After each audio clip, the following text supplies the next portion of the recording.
expresso minhas mais sinceras condolências pela partida da nossa irmã Cândida Rosa Fernandes Hernandes, a seus filhos, Zoe Marie Cruz Fernandes, Julio Ángel Cruz Fernandes e Amarilis Cruz Fernandes, e seus netos e demais familiares da nossa irmã Cândida Rosa, a qual partiu com o Senhor nesses dias passados e se encontra no paraíso, desfrutando das bênçãos que Deus tem para todos os crentes nele.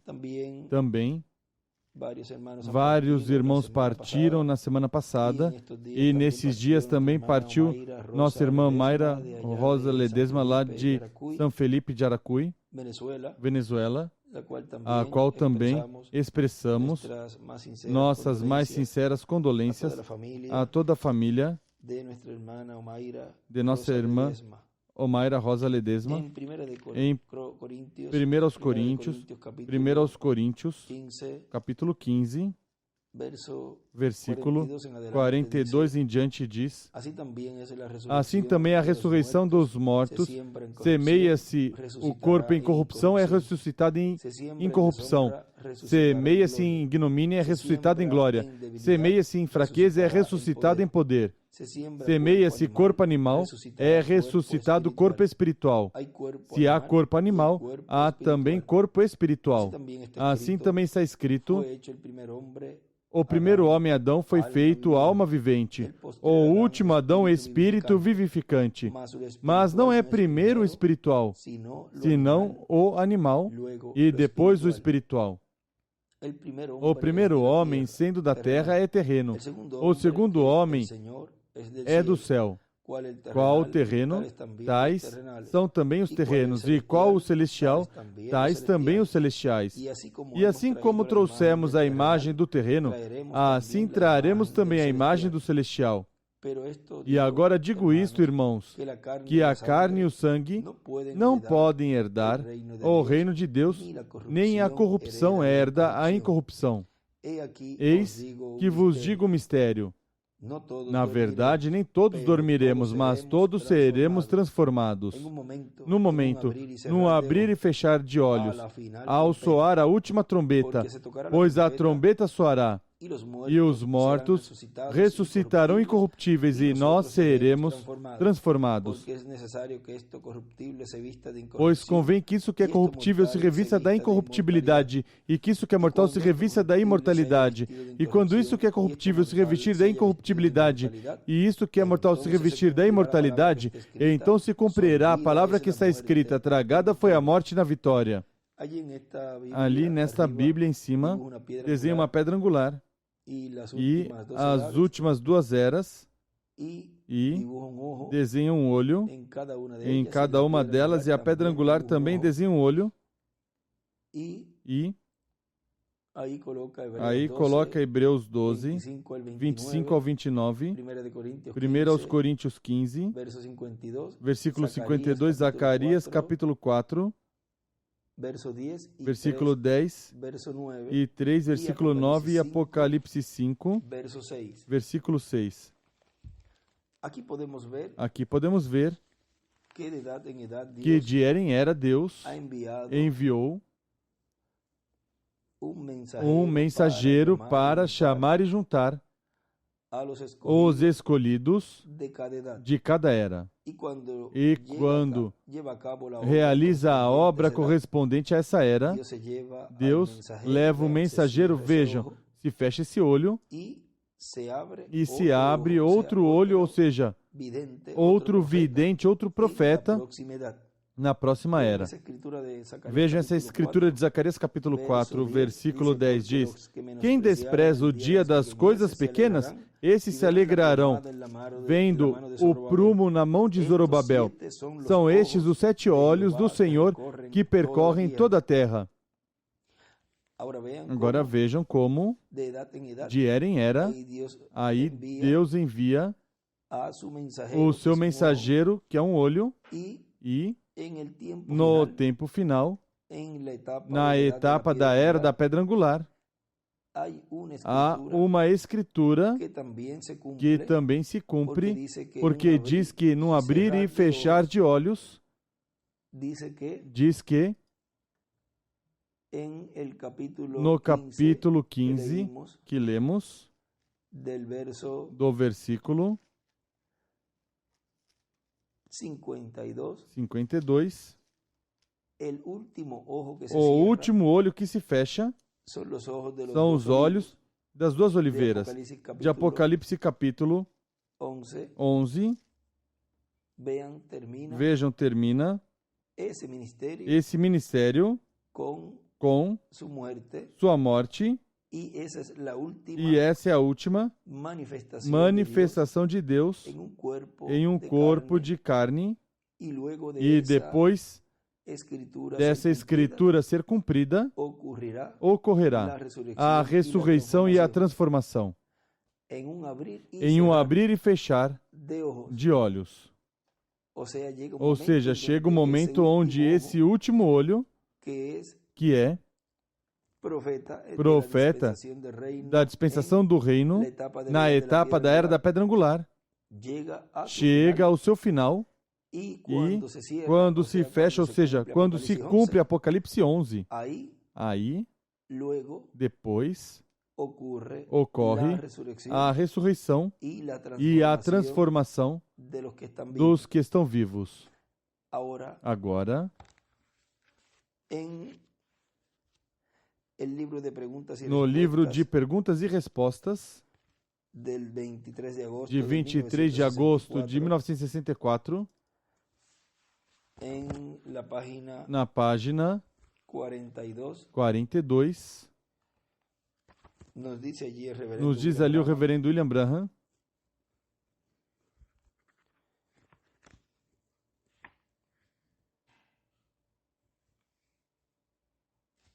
e também na 36, vamos a 36 primeiro, diz: agora espere um minuto.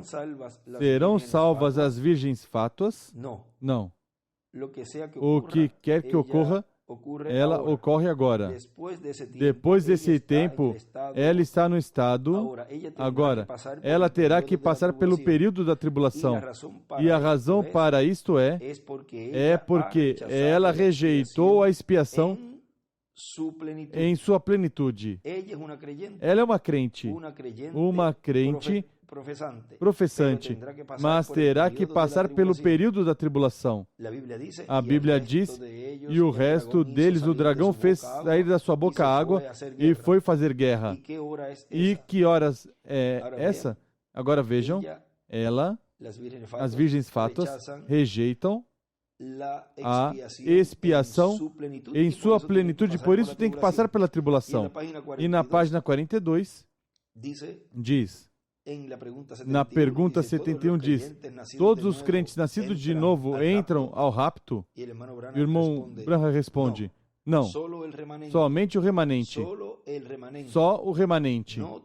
Não todos os crentes nascidos de novo. A Bíblia diz: e os outros mortos não tornaram a viver por 1000 anos. Apocalipse 25.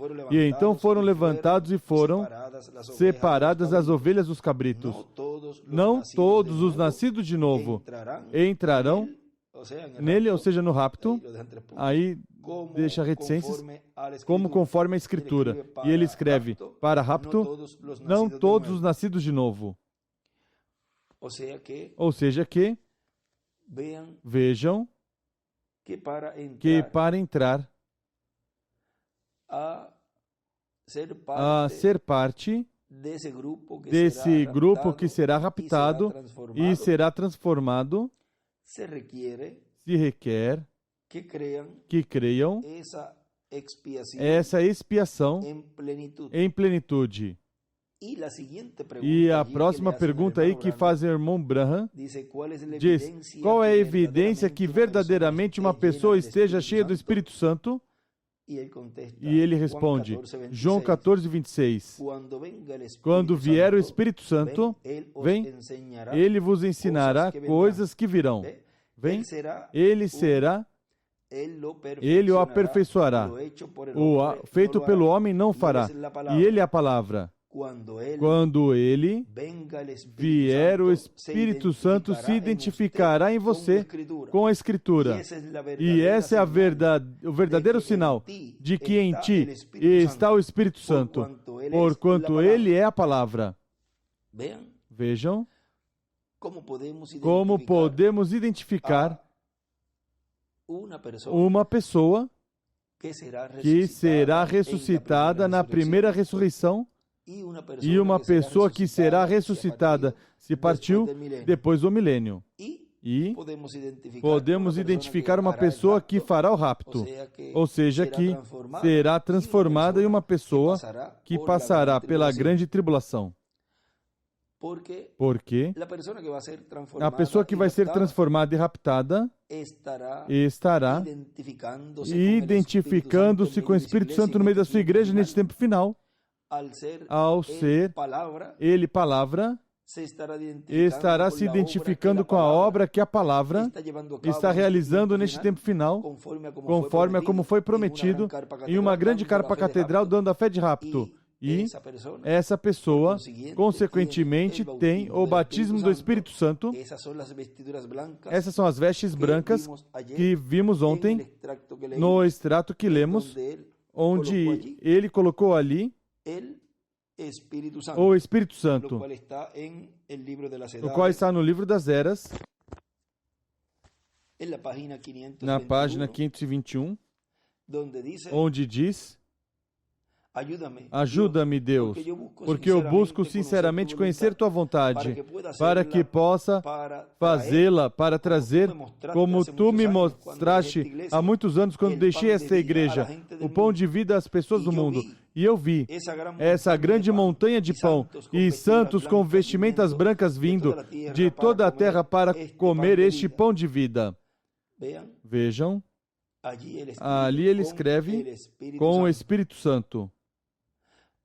Ó Deus, permita-me, ó Deus, permita que nunca falhe em alimentar as pessoas com pão de vida.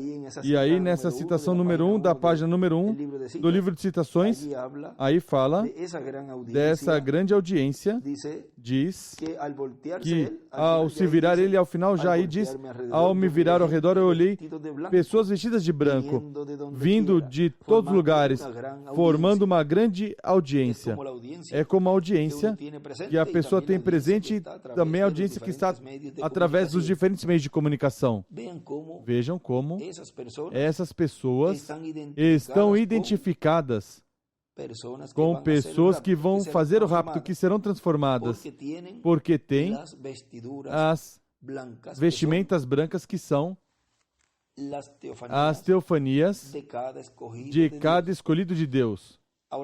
Agora vejam como são dadas vestimentas brancas àqueles que estão sob o altar, os que foram os mártires, no tempo de Hitler, Mussolini e Stalin, os que estão esperando ali, sob o altar, e diz que ainda tem que esperar um pouco tempo até que seus conservos, e aí ele tinha escrito Moisés e Elias e os 144.000, os quais têm que dar sua vida, esses 144.000, mas vejam que também esse ministério de Moisés e de Elias, agora para esse resto de pessoas, os quais, em uma etapa do cumprimento da visão da carpa, estarão sendo realizado algo a favor desse povo, o qual terão depois que dar sua vida na grande tribulação com o seu próprio sangue, e não poderão serem raptados, mesmo que lhes é falado a eles obter essas vestimentas brancas, as quais serão uma realidade nelas quando derem sua vida na grande tribulação. Mas antes será falada essa palavra primeiro sobre eles. E disso não se pode falar muito para que não comece a imitar, mas vejam, tudo tem uma ordem, como o foi mostrado em uma porção do livro de citações, página 12, parágrafo 96. Muitas vezes está escrito no meio das linhas. Quando obtivermos nossa carpa grande e a levantemos em alguma parte, então tomaremos o tempo para falar dessas coisas que estão no meio das linhas. Observe a ressurreição e as coisas como se movem ali. Há algo estabelecido por Deus já, de como será toda essa etapa, que será para a igreja noiva, para as fatas e para os perdidos, e para o povo hebreu também, e estará se movendo coisas no meio da igreja, o qual já a parte mais importante está se movendo a favor dos escolhidos de Deus, que serão transformados, raptados. Mas para esse grupo, que terá que dar sua vida na grande tribulação, essa multidão terá que passar por um ato qual já estaremos vendo como se moverá tudo isso, e depois, na grande tribulação, selar esse testemunho com sua própria vida. E então serão ressuscitados no final do milênio, depois do milênio. Por isso é que diz, não todos os nascidos de novo farão rapto. Aí podem ver o porquê. Assim, rapidamente, podemos ver aí esse mistério que não queremos abundar, para que não se saiba como é todo esse mecanismo, qual Deus já tem seu programa e já tudo vai caminhando e focado primeiramente na igreja noiva, que continue se preparando o que falta para se preparar e depois estar nessa etapa que será de bênção para o resto das virgens, que são virgens fátuas, mas continuam sendo virgens. Mas para todos aqueles que partiram no Senhor e que se agarraram da palavra do Espírito Santo no meio da sua igreja e se identificaram com a obra que Deus está realizando neste tempo final, para eles está a promessa da ressurreição, da transformação do seu corpo quando ressuscitar na primeira ressurreição. E nossa irmã Cândida Rosa Hernandes ressuscitará na primeira ressurreição, e a veremos jovenzinha, representando de 18 a 21 anos de idade. E também nossa irmã Omaira Rosa Ledesma também estará com esse grupo.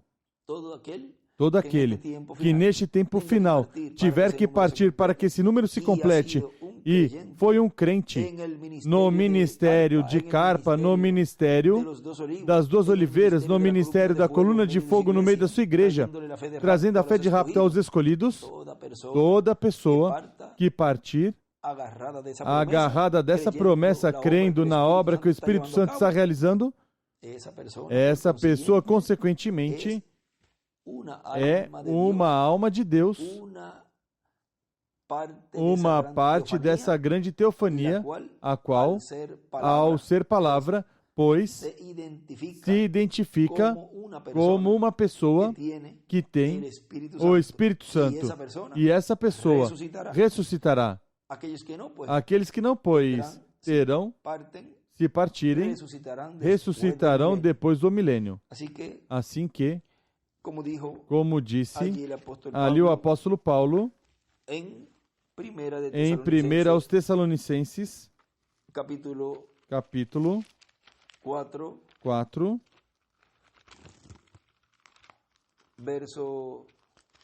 versículo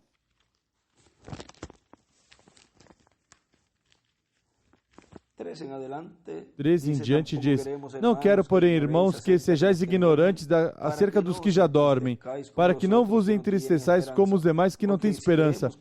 Cremos que Jesus morreu e ressuscitou. Assim também cremos que aos que dormem Jesus, Deus os tornará a trazer com Ele. Dizemos-vos isto pela palavra do Senhor, que nós, os que ficarmos vivos para a vinda do Senhor, não precederemos os que dormem, pois o mesmo Senhor descerá do céu com grande brado, a voz do arcanjo e ao som da trombeta de Deus. E os que morreram em Cristo ressuscitarão primeiro. Depois nós, os que ficarmos vivos, seremos arrebatados juntamente com eles nas nuvens para o encontro do Senhor nos ares. E assim estaremos para sempre com o Senhor. Portanto, consolai-vos uns aos outros com essas palavras. Sejam palavras essas de consolo para os familiares da nossa irmã Cândida Rosa e para a nossa irmã Omaira Rosa, as quais partiram nesses dias e estão ali, na sexta dimensão, esperando pela vinda do Senhor para ter ali um juízo e depois vir tomar corpos e então comerão conosco, serão os dias de alegria, de regozijo, e assim nós ao vê-los seremos transformados. Que Deus os abençoe e os guarde, e em frente, continuando neste tempo final, se preparando para sua transformação quando eles ressuscitarem. Já amanhã já estaremos